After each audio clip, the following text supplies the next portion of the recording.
Corre nos bastidores da política que há um esforço em Brasília para proteger os citados na Lava Jato, que ocupam cargos estratégicos no governo Temer. Na semana passada, uma emenda constitucional frustrada tentou blindar dois deles, os presidentes da Câmara e do Senado. Moreira Franco ganhou status de ministro e foro privilegiado. A indicação de Alexandre de Moraes para o Supremo soou como uma tentativa do governo de garantir apoio dentro da corte. E foi de lá que partiu um comentário criticado pelo Ministério Público. O ministro Gilmar Mendes falou em prisões alongadas ao se referir às condenações da Lava Jato. Sobre esses movimentos e suas implicações, eu converso com o cientista político Rudá Rissi. Bem-vindo, Rudá. Eu agradeço esse convite mais uma vez. Muitos acontecimentos, né, Rudá? Pois é. Rudá, vamos começar com o Alexandre de Moraes, o ministro Alexandre de Moraes, que é ministro licenciado da Justiça, né, e é o indicado de Temer, vai ser submetido, começa amanhã, tem na CCJ a sabatina, na CCJ do Senado, e ele deve ser confirmado, a expectativa é essa, para ocupar a vaga de Teori Zavascki.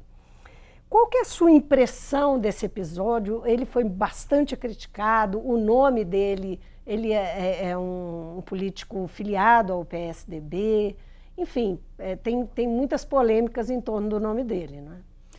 Bom, a primeira questão é que ele já foi sabatinado num barco, né? Então nós já sabemos que ele já foi aprovado. Teve esse episódio. Né? Você vê que um ministro da Justiça que vai para o STF ser sabatinado num barco, já não é algo que foi um encontro que ele teve com políticos, né, numa festa que foi num barco. Num barco e foi sabatinado, né? Assim, se fosse uma festa já seria algo muito desagradável, né?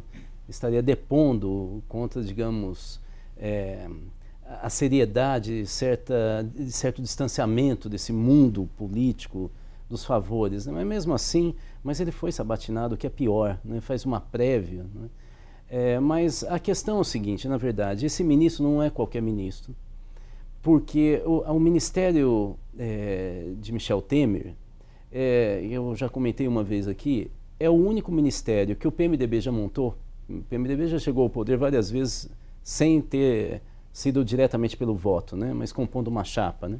É a primeira vez que o PMDB chega ao poder sem ter a inteligência política de indicar algum ministro ou alguns que tivessem trânsito com o movimento social ou com entidades que, por sua vez, teria relação com movimentos sociais, né? Organizados, que fazem manifestações, que criam opinião pública, assim por diante. Esse ministro tinha um papel, então, essencial, que era um papel de uma espécie de guardião pela violência, da ordem e do ritmo das políticas de desmonte do Estado Social, que o Michel Temer já tinha anunciado com uma ponte para o futuro. Então, o papel dele sempre foi um papel marcado pela violência e pela ameaça. Você falou que o PMDB podia ter escolhido alguém assim. O PMDB tem quadro para isso? Não, mas ele das outras vezes, vamos só lembrar. Foi uma escolha que então foi uma escolha política muito declarada, de uma espécie de engenharia política, não é? Assim, todos os analistas já viam na escolha dele, porque ele já tinha essa marca da truculência em São Paulo, assustou muito a escolha dele. E agora para ser ministro do STF, então é uma contaminação do sistema judiciário de uma vez por todas. Né? A impressão que passa é que nós estamos voltando para a velha república. Depois eu posso comentar um pouco o que eu quero dizer com isso. Não, pode comentar agora. A velha já república... que você tocou. É que a velha república, ela foi marcada por coronéis da política que pouco se preocupavam com a vontade popular, mas nem de longe se preocupavam. Então eles armavam com uma série de acordos de base, com troca de favor, principalmente com emprego, manutenção no meio rural. Nesse período, mais de 70% da população brasileira vivia no meio rural, e para que eles votassem num candidato que faria com que o coronel regional, rural, pudesse ter uma representação, né, no Estado. Agora, o Temer, ao assumir, falou que não estava preocupado com a opinião pública. Então né? Ele disse isso desde o princípio, que ele estava preocupado em fazer as reformas e tocar o projeto Então, veja, isso é uma suspensão da lógica democrática, nesse sentido de tentar ouvir, fazer algum tipo de contato com a população e com o interesse da população. Por isso que estar com 6%, como está na pesquisa Ipsos, ou estar com 10% na CNT, pouco importa para esse governo, pelo que parece. Né? Agora, as medidas, assim, são... Quer dizer, a escolha de Alexandre de Moraes também é um indicativo para os críticos de que ele vai ter um papel importante em eventuais condenações ou julgamentos da Lava Jato no Supremo Tribunal Federal, né? Porque ele será o ministro revisor no processo da Lava Jato lá, né? Agora, tem um outro episódio também, que é a emenda do senador Romero Jucá, né? Que ele acabou retirando. Romero Jucá é o homem talvez mais verdadeiro, menos cínico da República Brasileira, por incrível que pareça. O que ele fala acontece, ele fala coisas, ele age escancaradamente, deixando muito claro, né? Só falta ele falar que a política ele toma lá da cá. O resto ele já falou, já fez, já deu declarações, conversas por telefone já foram vazadas. A gente sabe exatamente o que ele pensa. Talvez o político mais franco da República atualmente no Brasil. E aí ele já disse o que ele vai fazer, como que ele vai agir, inclusive o lugar de Aécio Neves, o lugar de Sarney, o lugar do STF. E pelo que parece, tudo que ele disse que iria acontecer vem se cumprindo. Quer dizer, o STF tinha que ser amordaçado e trazido para o campo político deles, né, do PMDB, né, e desse núcleo do PMDB. Vamos lembrar que a coordenação do PMDB sempre esteve nos últimos períodos nas mãos de fato do norte, de políticos do norte e nordeste, e entrava o Eduardo Cunha e o Temer meio que de contrabando pelo sudeste. Mas a força são essas pessoas que não têm, eles vão dizer, estão nos estados periféricos da economia nacional, né? São políticos, portanto, que trabalham, isso que eu falava, com as práticas da velha república, né? Da prática clientelista, do coronelismo, e ele sabe agir bem assim. Talvez, eu sinceramente acho, como cientista político, que ele é uma pessoa para seguir e ouvir, porque o que ele fala é verdadeiro, ele não tem muito prurido, e acontece, o que ele fala acontece, principalmente de gravações particulares, ele é mais franco ainda, né? Ou seja, é uma política morna, que não seduz, não está preocupado em conversar, não tem nenhum lance de muita inteligência, é muito bruta, né? E assim, pouco preocupado do que vai acontecer no dia seguinte. Mas é uma situação confortável? Eles têm uma situação confortável, esse governo, com essa... porque a leitura que se faz, né? A pesquisa que mostra esses números que você mesmo apontou, indica uma rejeição grande, né, ao governo Temer e à própria figura do Temer, mas a gente sabe que, por outro lado, o governo tem muito bem amarrado, né, o Congresso, pelo menos aparentemente, até agora tem dado mostras de que tem muito bem amarrado e tem contado com o apoio do Judiciário. Então, veja, é muito confortável. É uma situação muito confortável porque você desdenha a democracia. Mas o quanto é sustentável esse conforto? Até 2018. Aí sim a situação fica difícil. Portanto, nós temos um país, vamos dizer assim, presente, que é um país morno, como eu estava dizendo, e muito confortável para quem está no poder, né? E do outro lado você tem um país de 2018, né, um processo de eleição que é um desastre para esse grupo, inclusive para o PSDB, né, que está no cerne do governo Temer. E não estou dizendo que assim, uma probabilidade, as pesquisas revelam que todos os candidatos do PSDB estão em queda, não é? Então há uma polarização ideológica que pode ser momentânea, é verdade, porque nós tivemos problemas com nos presídios, greve da Polícia Militar e Polícia Civil, ônibus pegando fogo, confronto em assembleias legislativas importantes de um lado, e a morte da dona Marisa, isso aí cria uma certa comoção e uma referência muito rápida nos dois nomes, né? Embora o Lula esteja em crescimento já há algum tempo, lento, mas crescimento, e agora aparece o Bolsonaro. E pouco, pois é, e agora mais de 30. Então, de qualquer maneira, a polarização cria uma base de sustentação para os dois candidatos polarizados, e aí afunda o governo Temer e todo o bloco que o apoia nesse momento. Então, é um país estranho, é absolutamente confortável para o governo ele governar até 2018, absolutamente, o campo institucional está absolutamente tomado por eles, mas corre paralelo, digamos, um problema nas placas tectônicas que parece que esse prédio não vai ficar muito tempo em pé até 2018. Pelo menos é o que parece, a não ser que eles tenham uma carta na manga muito especial. O que você acha que está fazendo essas placas colidirem? Porque é um governo desastroso, em todos os sentidos. Veja só, vamos pegar por partes. As políticas sociais que eles vêm desmontando já começam a chegar lá na base da sociedade. Desemprego, né, a saúde já começa a piorar. Nós estamos tendo o que o David Stuckler, né, esse inglês, que é o maior especialista em investimento na área social do mundo, né, ele é o maior especialista do mundo, e ele já dizia que onde há corte parecido com o que está acontecendo no Brasil, aumenta o caso de suicídio, HIV, doenças contagiosas tradicionais, e a gente está tendo tudo isso, né, no Brasil.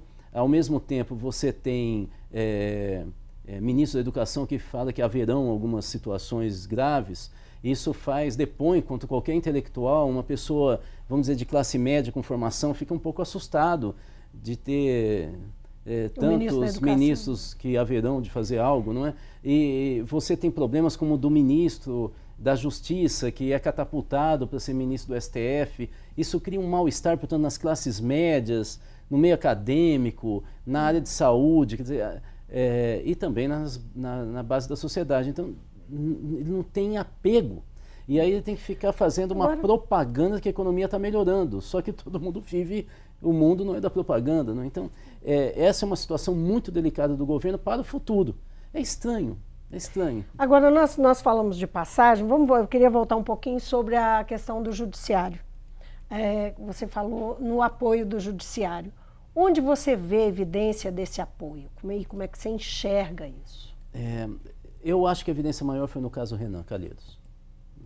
Ali, pelo menos o que foi vazado pela grande imprensa, que não foi contestado por ninguém do STF, foi que a presidente do STF desesperou quando ela recebe a informação que o Renan Calheiros caindo, cairia o governo Temer, ele ficaria insustentável.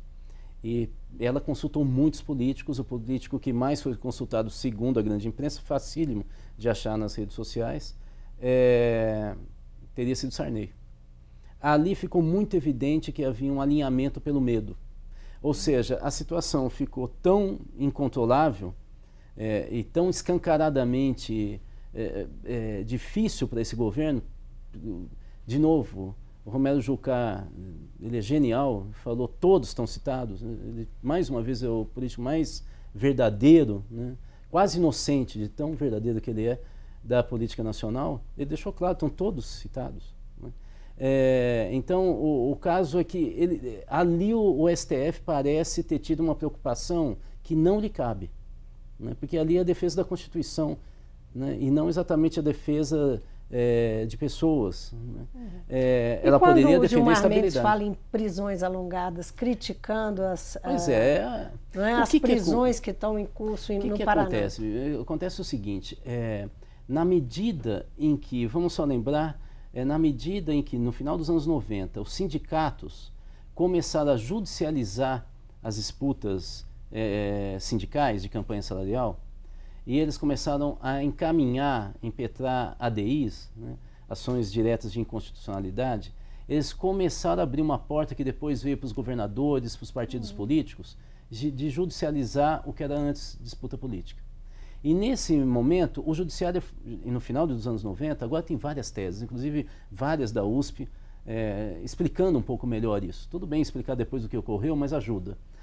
Mas o fato é que havia os mecanismos constitucionais. Pois é, mas exagerou. Quer dizer, né? O que eu estou querendo dizer é que os sindicatos, os partidos fugiram da política e deram a política de bandeja para o judiciário. O judiciário foi crescendo e ocupando um vazio que estava no legislativo, nos partidos, no executivo. Na medida que a gente foi avançando e de repente há aquele julgamento do mensalão, aí você não tinha mais o judiciário ocupando um espaço central da política nacional. Você tinha os ministros. E aí você, pela primeira vez, tem um ministro do judiciário, que é capa de revista, que começa a aparecer como Batman, e que se fala que ele é candidato a presidente. Ora, aí você abriu a chance para, se um ministro do Supremo pode fazer isso e dar o exemplo, então um ministro de primeira instância também. E surge o Sérgio Moro. E na esteira do Sérgio Moro surgem promotores que são xerifes do Brasil, e se relacionam com o país e com a lei a partir da religião. Isso é perigosíssimo, nós estamos vivendo um pouco a lógica muçulmana, né? Só que falando a lógica da Bíblia, né? Mas é muçulmano. É a confusão do Estado e da religião, e inclusive, como eles querem, da polícia, que no caso de alguns países muçulmanos, fundamentalistas, aí é o exército, né?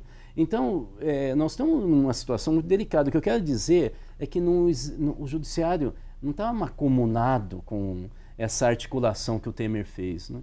Mas ela foi sendo carregada, porque na medida que você tem um poder como esse, você negocia com o executivo, inclusive orçamento. O problema é que quando você negocia, o outro lado pede algo em troca. A porta de entrada foi a política.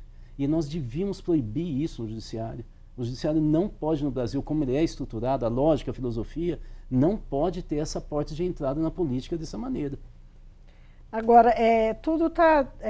quer dizer, esses últimos acontecimentos parecem levar à expectativa dessa lista das delações, quer dizer, que saem, né, agora sim serão publicadas, porque já foi homologado, porque já foi aceito e tal. Vão vazar, não é? E deve ser vazado, a expectativa é que saia, então, a tal lista da Odebrecht. E você já viu que se não vaza pela imprensa... Depois do Carnaval. Se não vaza pela imprensa diretamente, pela PGR, o que for, vaza pelos próprios, delatores da Odebrecht, né? Você viu, quando pega e delata claramente quem que eu citei, né? Eu citei tal pessoa, né? Então, assim, a situação é bem delicada, por isso que tem que acabar com a Lava Jato, para esse governo continuar administrando o país como ele quer, sem voto. Agora, a relação do PSDB com esse governo. Nós tivemos aí um episódio que deixou um pouco, clareou um pouco sobre isso. O senador Aécio Neves foi o responsável pela indicação do Carlos Veloso, que foi ministro do STF, né? Ele é aposentado como ministro e hoje é um advogado influente e tal, é advogado inclusive do senador, né? Ele foi indicado para o Ministério da Justiça. Ele foi convidado pessoalmente pelo presidente Michel Temer para o cargo. E acabou recusando, disse que por motivos éticos e tal. Mas o que eu queria chamar a atenção para isso foi que foi bastante badalada a influência e o fato de a escolha e a indicação estar na mão do Aécio Neves. O que te parece? Qual que é a sua impressão sobre isso, esse protagonismo do Aécio, justamente no momento que a gente sabe que ele está com problemas, não é, enfim, de popularidade. Ele tem apareceu mal na pesquisa, não é? Apareceu com 11 pontos, igual a Marina Silva, igual a Bolsonaro, né? E tal. Ele aparece denunciado nos últimos dias, né? Então, veja, a resposta não é simples, ela tem várias camadas. Vamos lá. A primeira delas é que o senador Aécio Neves, depois que ele deixa de ser um aliado importante do Lula, que vai dar no Lulécio, Dilma Zia, era um acordo muito evidente aqui do Lula com o Aécio para dividir o PSDB. Quando ele deixa, na verdade ele não queria deixar, mas o Lula faz uma inflexão a partir de 2010 e aí tenta atacar, como ele fez com o DEM, o PSDB, e aí ele não precisava mais de um aliado como o Aécio. Antes, ele pede para o PSB e para o PMDB convidar o senador Aécio Neves para vir para os seus partidos, e ele prefere ficar no PSDB. A partir daquele momento, o senador Aécio Neves caminhou na corda bamba e ele fez escolhas equivocadas para o futuro. Ele foi cada vez mais para a direita, a ponto de chegar no ápice, eu acho, do erro político de ter tentado se aproximar do MBL. Ora, quando ele se aproxima nesse campo, ele passa a não ser mais, evidentemente, um senador do PSDB histórico. Ele passa a ser um senador que tem trânsito nessa camada da política que ela não é muito definida, né, ideologicamente, e que vive de acordos. O senador, inclusive, não aceitou o resultado das eleições presidenciais. Ou seja, o que eu estou querendo dizer... Botou em dúvida o resultado do TSE. O que eu estou querendo dizer é que o governo Temer, em primeiro lugar, ele não tem preocupação popular. Ou seja, qualquer liderança política no Congresso, senador ou deputado, que tem essa preocupação, ele não tem muito espaço nesse governo, né? Porque eles jogam muito pesado. Então ele queimaria, vamos dizer assim, o currículo, né, desse político.